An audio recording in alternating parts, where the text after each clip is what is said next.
पुराण के कर्म में पृथु महाराज की वंश परंपरा के अंतर्गत प्रचेताओं का प्रसंग हम लोग देख रहे हैं। तो पृथु महाराज का बेटा, 4 बेटे थे, उसमें से विचितस्वा के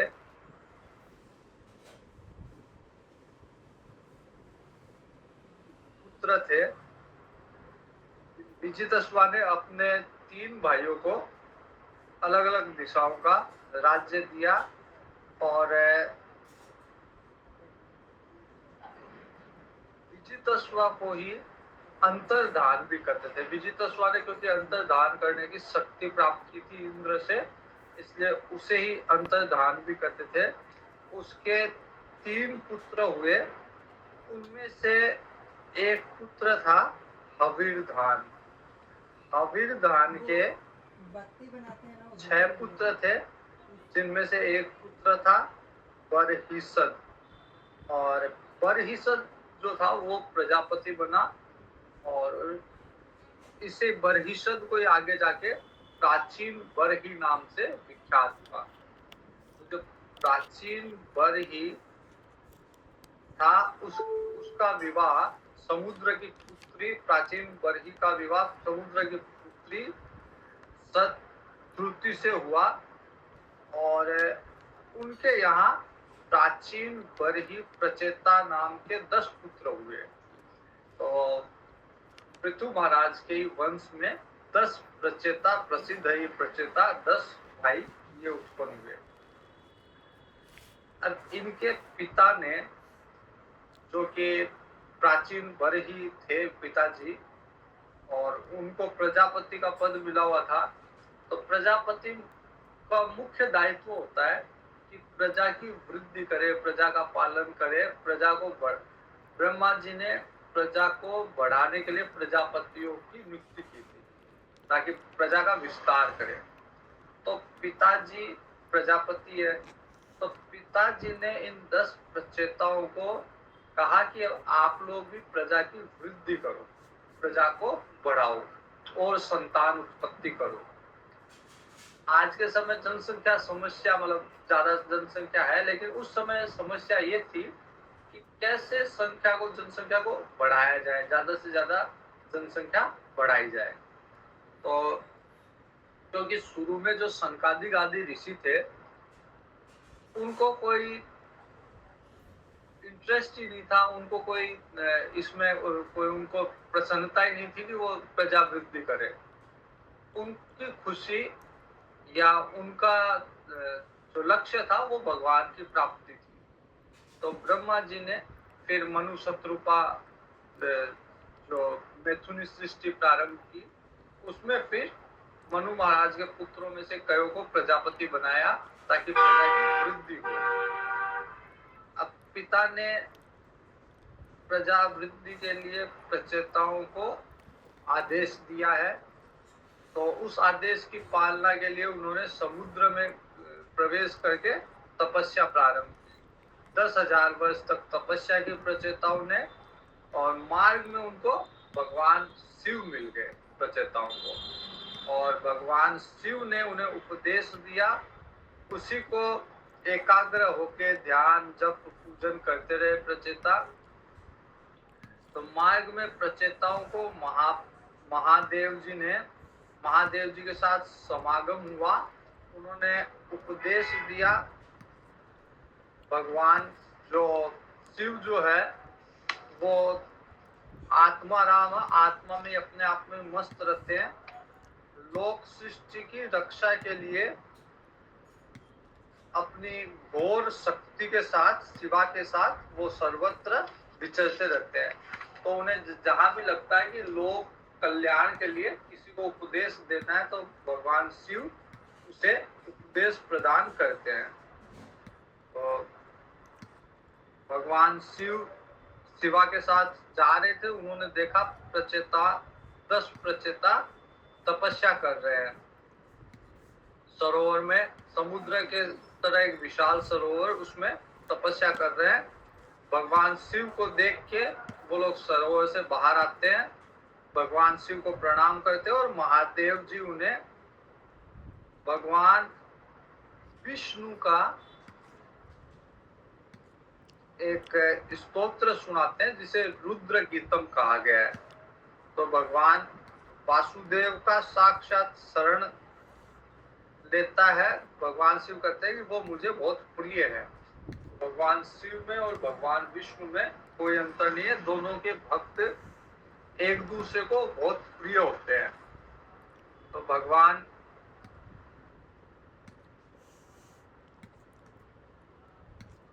शिव जी कहते हैं कि क्योंकि आप लोग भगवान विष्णु के भक्त हो, उनकी आराधना कर रहे हो, इसलिए मुझे भगवान की तरह ही प्रिय हो और आपका कल्याण हो, मंगल हो, इसलिए मैं आपको इस स्तोत्र सुनाता हूँ। उसको शुद्ध भाव से उस स्तोत्र को जपना। तो भगवान रुद्र ने स्तुति की भगवान विष्णु की।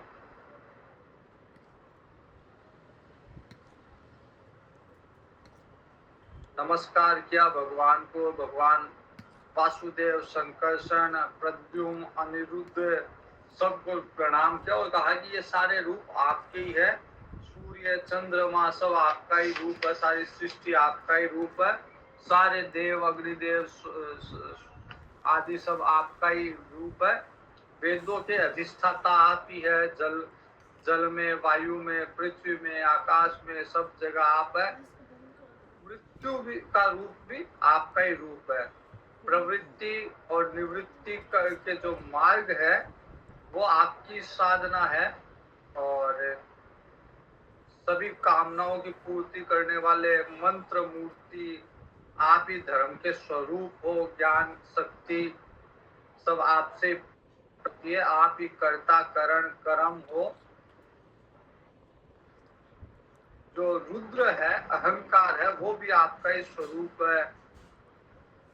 और जितनी भी तरह की वाणियां हैं, परावाणी, पश्यंती वाणी, मध्यमा, वेखरी, सब आपका ही रूप है, आपकी अभिव्यक्ति है। इसलिए मैं आपको बार बार प्रणाम नमस्कार करता हूँ। सबसे सुंदर आप हो, सारे सौंदर्य का सार आप हो। और भगवान की फिर सुंदर छवि का वर्णन करते हैं कि कैसे भगवान ने क्या श्रृंगार कर रखा है, कैसे पीताम्बरी ओढ़ रखी है भगवान ने, कैसे भगवान ने कुंडल धारण कर रखे हैं। सारे भगवान के श्रृंगार का वर्णन करते हैं, भगवान की सुंदरता का वर्णन, रूप का वर्णन करते हैं। और फिर कहते हैं भगवान शिव कहते हैं भगवान विष्णु को कि आप ही हमारे गुरु हो। चित्त शुद्धि की अभिलाषा के लिए आपके इस रूप का, इस मधुर रूप का निरंतर ध्यान करना चाहिए। आपके रूप के ध्यान से चित्त की शुद्धि होती है। भगवान के किसी भी रूप के ध्यान से मन शुद्ध होता है, मन की वासनाएं दूर होती है, मन का जो मल है वो दूर होता है। तो कोई भी पुरुष भक्ति के द्वारा स्वधर्म का पालन करते हुए जो उसे कर्म या धर्म उसे शास्त्र के अनुसार प्राप्त है, उसका पालन करते हुए अगर भगवान का ध्यान करे तो उसे अभय पद प्राप्त होता है। आत्मज्ञानियों की गति आप हो और आप ही ऐसा कौन है होगा जो आपके चरण तल के अतिरिक्त कुछ चाहेगा। आपके चरणों में हर तरह के सुख विद्यमान है। भगवान के प्रेमी भक्तों को अगर कहीं पे भी भगवान के प्रेमी भक्तों का क्षण भर के लिए, आधे क्षण के लिए भी समागम हो जाए तो उसके समान स्वर्ग का भी सुख नहीं है। आपके चरण संपूर्ण पाप राशियों को हर लेने वाले हैं। भगवान के चरणों का अगर ध्यान किया जाए तो सारे के सारे कितने भी बड़े पाप हो वो सब नष्ट हो जाते हैं। तो शारीरिक हो चाहे मानसिक हो, हर तरह के पाप धुल जाते हैं भगवान का ध्यान करने से। और आप के प्रति दया करने वाले, राग द्वेष चित्त और सरलता आदि गुणों से युक्त। तो आपके अगर ऐसे भक्तों का संग मिले जो राग द्वेष से मुक्त हो, जो जीवों में दया करते हो, सरलता आदि गुण हो उनमें, तो फिर उससे सदा ऐसे भक्तों का हमें साथ देना। इस तरह से स्तुति करते करते भगवान शिव कहते हैं कि आप ही ब्रह्म तत्व हो। जिस ब्रह्म तत्व के पीछे सारे योगी लोग ध्यान करते रहते हैं, वो ब्रह्म तत्व योगियों के ध्यान का जो विषय है, ब्रह्म तत्व, वो आप हो और बाकी सब आपकी माया है। आप ब्रह्म तत्व हो, जगत आपकी माया है। जगत का रचना, उत्पत्ति, पालन, संहार, ये आपकी माया है। इसमें सद वस्तु आप, बाकी असद वस्तु। माया में भी जो सद वस्तु है, जो नित्य वस्तु है, जो हमेशा रहने वाली, वो आप हो। बाकी तो सब माया असत है, अनित्य वस्तु है, नष्ट होने वाली है। तो माया के कारण ही आप में कोई भेद नहीं है, लेकिन माया के कारण भेद माया ने प्रकट कर दिए। पर माया का स्वरूप वही है कि जो चीज नहीं है उसको भी होना दिखा दे। तो संसार में किसी तरह का भेद नहीं है, लेकिन माया ने उसको भी भेद में दिखा दिया। संसार में एक ही आत्मा है, लेकिन माया के प्रभाव से वो एक ही आत्मा अनेक में विभक्त दिखती है। अनेक शरीरों में एक ही आत्मा अनेक शरीरों में विभक्त दिखती है माया के प्रभाव से।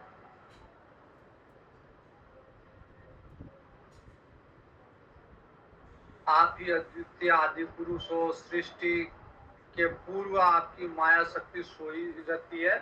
फिर उसमें सत्व, रजस, तम, इन गुणों में भेद उत्पन्न होता है। जब ये सम अवस्था में होते हैं तीनों गुण, सत्व, रजस, तम, तो फिर माया भी, माया क्योंकि तीनों गुणों से चलती है और तीनों गुणों में विक्षेप होने पे चलती है। जब सम अवस्था में होते हैं तो माया भी शांति से अपनी अव्यक्त अवस्था में चल जाती है, सुषुप्ति अवस्था में चल जाती है। जब इनमें विक्षेप होगा, एक दूसरे गुण एक दूसरे को लांग के आगे बढ़ेंगे, कभी सत्व ज्यादा बढ़ रहा है, कभी रजस ज्यादा बढ़ रहा है, कभी तमस ज्यादा बढ़ रहा है, तो सृष्टि की रचना माया करेगी उससे।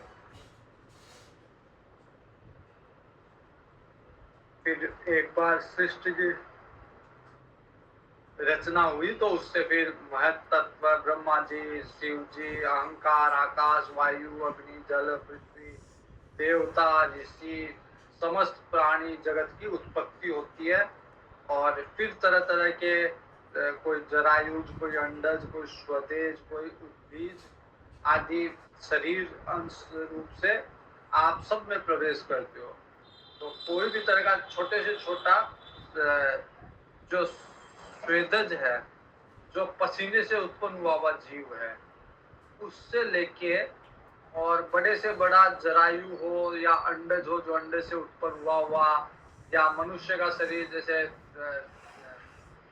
माता के गर्भ से उत्पन्न होता है, तो उस तरह के सारे शरीरों में आप ही प्रवेश करके उनको सजीव करते हो।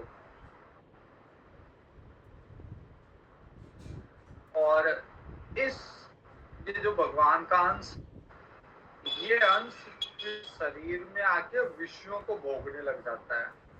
आपका उस अंश को ही पुरुष या जीव कहते हैं, और वो जीव ये समझ लेता है कि मैं ही जीव ही सत्य हूँ, और फिर वो विषयों को भोगने लग जाता है। फिर प्रलय काल आता है, फिर सारी सृष्टि काल सबको संहार कर देता है। इस तरह से सृष्टि का चक्र चलता रहता है।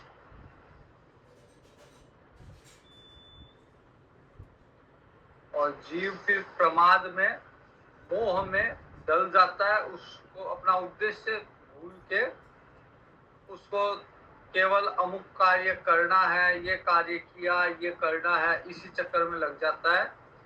विषयों की लालसा बढ़ जाती है, आज ये चीज है, कल उसको प्राप्त करना है, ये विषय उपलब्ध है, ये और प्राप्त करना है, इसी में लग जाता है। और लेकिन आप जो है वो सदा सजग रहते हो, आपकी काल शक्ति सदा सजग रहती है। और जैसे सर्प चूहे को निगल जाता है, वैसे आप भी अपनी काल शक्ति से सारे जीवों को, सारी सृष्टि को निगल जाते हो, लील जाते हो। सारा जगत काल के भय से व्याकुल है, अतः परमात्मन इस तत्व को जानने वाले हम लोग तो आपकी शरण में है और आपकी शरण में भय मुक्त है, क्योंकि हमें पता है कि काल जो है सबको निगल जाएगा, सब काल के भय से व्याप्त है। लेकिन हम लोग क्योंकि आपके तत्व को जानते हैं, इसलिए हम लोग हर समय आप में सर्वथा आप में आश्रय ले रखा हमने, और आप में जो आश्रय लेता है वो भय शून्य हो जाता, उसको भय नहीं लगता। तो इस तरह से भगवान रुद्र ने भगवान विष्णु की जो स्तुति की उसे रुद्र गीत कहते हैं, प्रचेताओं को सुनाया। फिर कहते हैं कि राजकुमारों, तुम लोग विशुद्ध भाव से स्वधर्म का आचरण करते हुए इस स्तोत्र का जप करते रहो, तुम्हारा मंगल होगा। और अंतःकरण में स्थित सर्वभूत अंतर्यामी परमात्मा, उनका बार बार चिंतन करो, पूजन करो। जो मैंने स्तोत्र पढ़ाया है उसको बार बार सुनाओ भगवान को, और मुनि व्रत का आचरण करो, आदर पूर्वक उसका अभ्यास करो। अगर एक बार नहीं होता, बार बार उसका अभ्यास करते जाओ। फिर आप लोग जगत के विस्तार के अभी इच्छुक हो, आप प्रजा को वृद्धि, आपके पिता का आदेश है, आप प्रजा को वृद्धि करना चाहते हो। तो पूर्व काल में जब ब्रह्मा जी प्रजा वृद्धि कर रहे थे, तो उन्होंने भी अपने पुत्र को यही स्तोत्र सुनाया था। भगवान विष्णु का यही स्तोत्र ब्रह्मा जी ने भी अपने पुत्र को पूर्व काल में भी सुनाया था।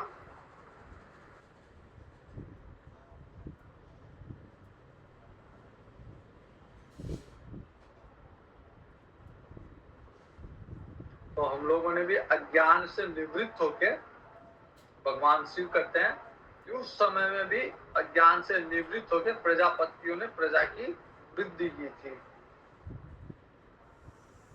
तो एकाग्र होके इस मंत्र का जप करो, तुम्हारा कल्याण होगा। इस प्रकार से जो मोक्षदायक ये ज्ञान है, श्रेष्ठ ज्ञान है, वो प्रचेताओं को भगवान शिव ने दिया और कहा कि ज्ञान नौका पर चढ़ा हुआ पुरुष अनायास ही इस दुस्तर संसार सागर को पार कर लेता है, अन्यथा संसार सागर को पार करना मुश्किल है। लेकिन ज्ञान रूपी नौका में, नाव में बैठ के आसानी से इसको पार किया जा सकता है। यद्यपि भगवान की आराधना बहुत कठिन है, लेकिन जो स्तोत्र मैंने बताया आपको, अगर श्रद्धा पूर्वक इसका पाठ करोगे इस स्तोत्र का, तो भगवान की प्रसन्नता को शीघ्र प्राप्त कर लोगे।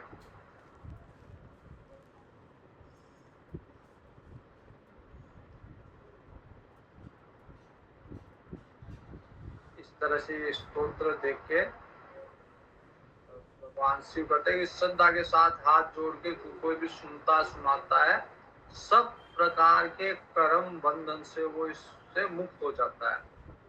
इस स्तोत्र को सुनने से या सुनाने से हर तरह के कर्म बंधन से व्यक्ति मुक्त हो जाता है। तो ये जो स्तोत्र मैंने परमात्मा का सुनाया है, एकाग्रचित होके इसे महान तपस्या करो, इसको जपते रहो, तपस्या करते रहो। तपस्या पूर्ण होने पे अभिष्ट फल अवश्य मिलेगा। जो तुम्हारी इच्छा है प्रजा को वृद्धि करने की या जो भी इसका फल है वो तुम्हें अवश्य प्राप्त होगा।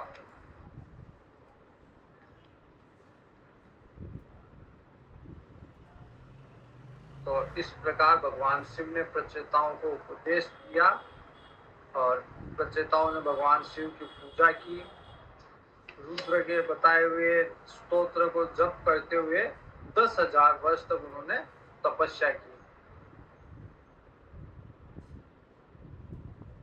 उस समय इन प्रचेताओं के जो पिताजी थे प्राचीन बरही, उनका मन कर्म कांड में बहुत लगा हुआ था। वो कर्म कांड को ही सबसे श्रेष्ठ मानते थे और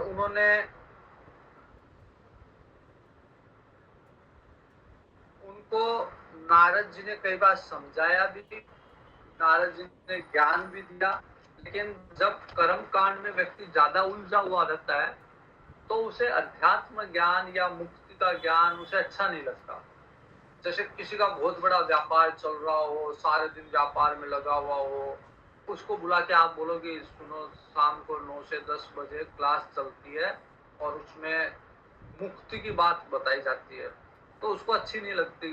उसको वो मोक्ष मुक्ति या भक्ति ये सब नहीं, उसको तो अभी पैसे कमाने हैं। वैसे ही जो कर्म कांड में उलझा हुआ है प्राचीन बरही, उसको नारद जी के बताए हुए उपदेश पर विशेष ध्यान नहीं दिया उसने।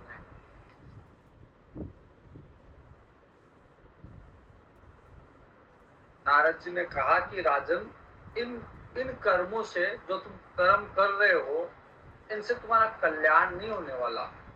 अब जैसे समाज में लोग बहुत सारे कर्म करते हैं, ताश खेलते हैं, सुबह से लेकर रात तक ताश खेलते हैं कई लोग। उस कर्म से क्या उनका कल्याण होगा क्या? क्रिकेट के सट्टे खेलते हैं, क्रिकेट खेलते हैं और पता नहीं क्या क्या कर्म करते हैं, दिन भर लगे रहते हैं, लेकिन और कुछ नहीं तो मतलब जिंदाबाद मुर्दाबाद करने लग जाते हैं, पता नहीं क्या क्या, मतलब किसी नेता के पीछे भाग रहे हैं, किस किस कर्मों में उलझे हुए हैं। उनको देखो तो ऐसे लगता है कि कितने व्यस्त है वो लोग, लेकिन वास्तव में वो जो कर्म कर रहे हैं, जिसको वो सर्वश्रेष्ठ समझ रहे हैं, उससे उनका कल्याण होने वाला है क्या? लेकिन जिस समय व्यक्ति कर्म में उलझा हुआ होता है, उस समय ये उपदेश उसे समझ में नहीं आता। तो नारद जी का कहा हुआ वचन प्राचीन बरही को समझ में नहीं आ रहा।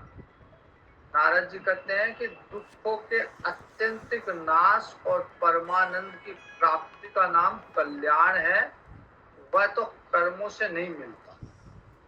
अगर कोई व्यक्ति ये सोचता हो कि कर्म करने से आनंद मिलेगा या कर्म करने से दुखों का नाश होगा, तो ये इसका भ्रम है।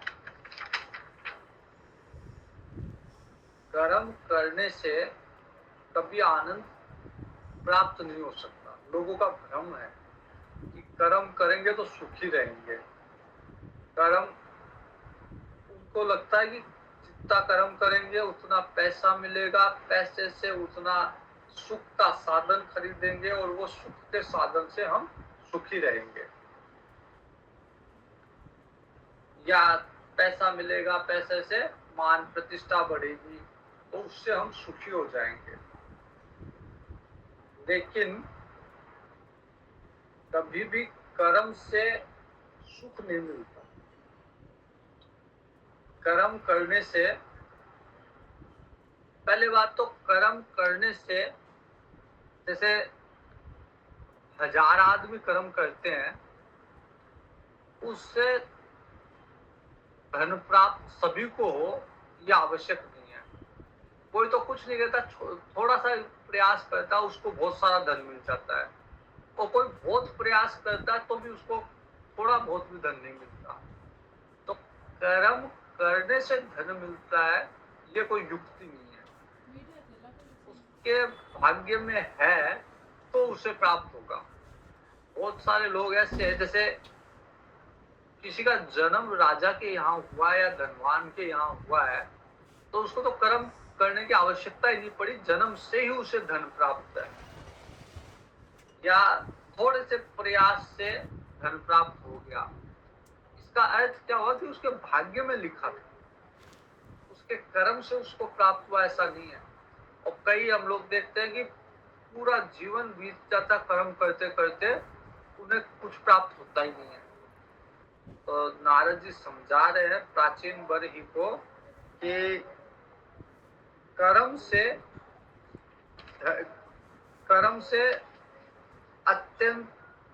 अत्यंतिक दुख का नाश हो, ऐसा जरूरी नहीं है। किसी के दुख हो और वो बहुत सारे कर्म कर रहा है उस दुख को हटाने के लिए।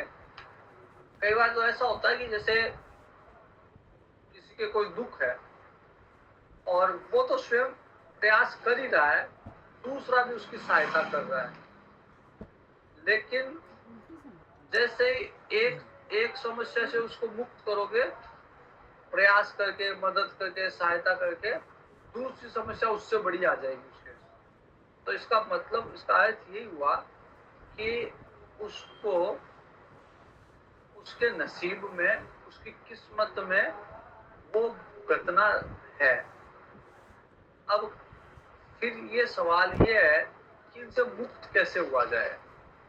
जब कर्म से अत्यंतिक दुख से मुक्ति नहीं हो सकती या आनंद की प्राप्ति नहीं हो सकती, तो आनंद की प्राप्ति या दुखों से मुक्ति फिर होगी कैसे? तो इसका उत्तर ये है कि केवल ज्ञान से अत्यंतिक दुख की निवृत्ति संभव है, और किसी साधन से नहीं। आनंद की प्राप्ति केवल ज्ञान से संभव है। कई बार साधारण रूप से भी अगर समझे तो दो व्यक्ति के बराबर स्थिति रहती है। एक व्यक्ति में थोड़ा विवेक रहता है, एक व्यक्ति में अविवेक रहता है। स्थिति बराबर दोनों की मान लीजिए, दोनों की तनख्वाह बराबर है, दोनों के घर में मेंबर बराबर है, दोनों के पढ़ाई लिखाई दोनों ने बराबर कर रखी है, हर परिस्थिति लगभग बराबर है, लेकिन फिर भी एक में विवेक ज्यादा है, एक में विवेक कम है। तो अगर विपरीत परिस्थितियां हैं तो विवेकवान व्यक्ति ज्यादा दुखी नहीं होगा उससे। उसको पता है कि ये परिस्थितियां आने जाने वाली है, आएगी चली जाएगी, धैर्य बना के रखेगा। और जो अज्ञानी व्यक्ति है वो रोने पीटने लग जाएगा, उसका धैर्य जवाब दे देगा, फिर जो परिस्थितियां है उसे और ज्यादा बिगाड़ लेगा वो। साधारण ज्ञान की बात हुई, लेकिन जब अत्यंतिक दुख से निवृत्ति की बात करते हैं, इसका मतलब उसको कभी दुख होगा ही नहीं, कभी आनंद की अवस्था से नीचे उतरेगा ही नहीं।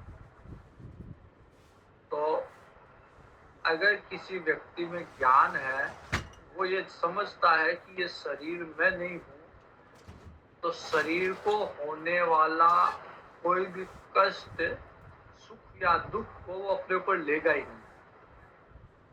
जब सुख और दुख दोनों नहीं होंगे तो फिर आनंद, सम अवस्था में आनंद की प्राप्ति होगी। तो इसलिए नारद जी प्राचीन बरही को समझाते कि इतने सारे कर्म में उलझा हुआ है, इतने कर्म करने से किसी को कोई सुखी नहीं हुआ। लोग बहुत सारे कर्म करते हैं, तरह तरह के कर्म करते हैं, लेकिन उन कर्मों के करने से सुखी हो, ऐसी बात, ऐसा कोई सिद्धांत नहीं है कि बहुत सारे कर्म करो सुखी हो जाओगे। संसार में मान्यता यही है, संसार वाले यही मानते हैं कि जितना कर्म करोगे उतना सुखी हो जाओगे, इसीलिए कर्म करते लोग। प्राचीन बरही भी इसीलिए कर्म कर रहा है, क्योंकि उसको लगता है कि सारे तो दुख निवृत्त हो जाएंगे कर्म करने से और मैं सुखी हो जाऊंगा, आनंद मिलेगा। लेकिन नारद जी कहते हैं ऐसा नहीं है।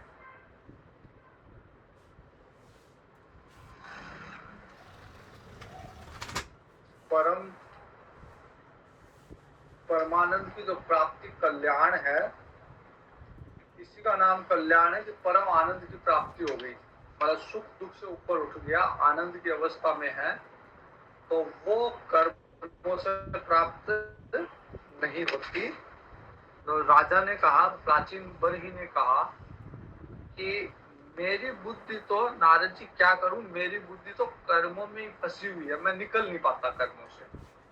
मेरी बुद्धि कर्मों में फंसी हुई है, इसलिए मुझे परम कल्याण का कोई पता ही नहीं है। मेरे को पता नहीं क्या ये कल्याण बोल रहे हो, क्या बोल रहे हो। अभी मेरा कई जैसे साधारण भी बोलते हैं ना कि कभी किसी कर्म में बहुत व्यस्त होते हैं और कोई कुछ कहता तो हम कहते हैं कि अभी मेरा दिमाग काम नहीं कर रहा। तो ये प्राचीन बरही भी बोलता है कि अभी मैं कर्मों में लगा हुआ हूँ, अभी मेरा दिमाग फंसा हुआ है, इसलिए कल्याण का मेरे को कोई लेना देना नहीं है। अभी आप मुझे विशुद्ध ज्ञान का उपदेश दीजिए जिससे मैं इस कर्म बंधन से छूट जाऊं।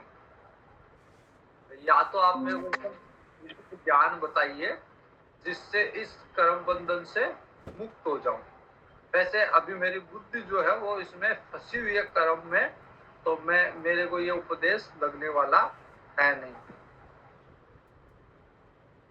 जो पुरुष कपट धर्ममय गृहस्थाश्रम में रहता हुआ पुत्र स्त्री धन की ही परम पुरुषार्थ मानता है, वह अज्ञानवश संसार आरण्य में ही भटकता रहने के कारण उस परम कल्याण को प्राप्त नहीं कर सकता। वो केवल अपने परिवार तक सीमित रहता है, ये मेरी स्त्री है, ये मेरे पुत्र है, इनको कैसे सुखी करूं, अपने आप को कैसे सुखी करूं, इस संसार में जो मेरे स्त्री है पुत्र है इनको कैसे सुख प्रदान करूं। तो जो इसी में संसार आरण्य में फंसा हुआ है, संसार रूपी जंगल में फंसा हुआ है। रामचरितमानस जब शुरू होती है तो तुलसीदास जी दो जनों की विशेष वो करते हैं, मंगलाचरण करते हैं और उनके बारे में वो लिखते हैं, कवीश्वर और कपीश्वर। कवीश्वर तो वाल्मीकि जी और कपीश्वर हनुमान जी। उनके बारे में लिखते हैं कि इनकी बुद्धि भगवान राम के गुण ग्राम के आरण्य में फंसी हुई है, मतलब भगवान राम के गुणों के जंगल में फंसी हुई है इनकी बुद्धि। और हम लोगों की बुद्धि संसार आरण्य में फंसी हुई है, हम लोग की बुद्धि संसार रूपी जंगल में फंसी हुई है। जो भगवान के भक्त हैं, हनुमान जी जैसे, वाल्मीकि जैसे, उनकी बुद्धि भगवान के गुण ग्राम आरण्य में फंसी हुई है। तो प्राचीन बरही कहते हैं कि संसार आरण्य में भटका हुआ व्यक्ति वो परम कल्याण को प्राप्त नहीं कर सकता। अभी मैं संसार के आरण्य में घूम रहा हूं। नारद जी कहते हैं कि जो प्राचीन बरही था ये क्या करता था कि कर्म करता था और कर्मों में कुछ कर्म ऐसे करता था जो हिंसात्मक कर्म होते थे। यज्ञ भी करता था तो पशुओं की बलियां खूब देता था यज्ञ में, तो खूब हिंसा करता था और खूब बलि देता था। यज्ञ भी खूब करता था लेकिन सात्विक यज्ञ नहीं करता था, तामसिक करता था और उनमें खूब बलियां देता था पशुओं की। तो नारद जी कहते हैं कि देख, तू आकाश की तरफ देख, आकाश में इतने सारे हजारों पशु है, वो सब इंतजार कर रहे तेरे आने का। तू जाएगा और ये तेरे को नोच नोच के खाएंगे, और ये सारे के सारे पशु वो है जिनकी तूने बलि दी है। तो तू तूने यहाँ पे जब इनकी बलि दी है, वो वहां इंतजार कर रहा है आकाश में, कब तू जाए और वो बस कब तेरे को नोच नोच के खाए। तो वो बदला लेने के लिए तेरी बाट जो रहे हैं। और इस विषय में मैं तेरे को एक प्राचीन उपाख्यान सुनाता हूँ, पुरंजन के चरित्र का। तो ये पुरंजनोपाख्यान है, इसे हम कल देखेंगे। नारद जी प्राचीन बरही को पुरंजन की एक कहानी सुनाएंगे, पुरंजनोपाख्यान, जिसे हम कल लेंगे। ओम पूर्णमद पूर्णमिदं पूर्णात् पूर्णमुदच्यते पूर्णस्य पूर्णमादाय पूर्णमेव अवशिष्यते। ओम शांति शांति शांति।